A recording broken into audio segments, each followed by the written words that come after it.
प्रत्येक वेळेला संडासच्या ठिकाणी होणारी वेदना म्हणजे मूलव्याध असे नाही. समाजामध्ये फार मोठा गैरसमज असतो. संडासच्या ठिकाणी कुठेही कसल्याही प्रकारची वेदना झाली की सगळ्यांना वाटते हा मूलव्याध आहे. आणि हाच त्रास घेऊन मग बंगाली डॉक्टर आणि जे काही फसवे डॉक्टर असतात त्यांच्याकडे जातात. त्यांना फक्त सांगतात मूलव्याध आणि मग सगळ्या प्रकारच्या वेदनांना मूलव्याध म्हणून काहीचे काही गोळ्या दिल्या जातात, काहीचे काही औषध दिले जातात. अशा ह्या फेक डॉक्टर्स.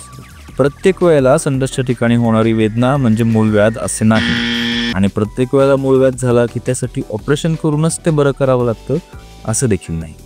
अनेक औषधं आहेत, आधुनिक उपचार आहेत, पथ्य पाळावी लागतात.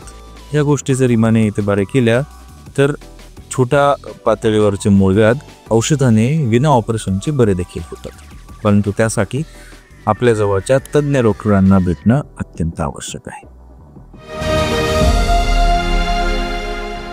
पारिजात हॉस्पिटल, पारदर्शक आणि विश्वासार्ह आरोग्य सेवा.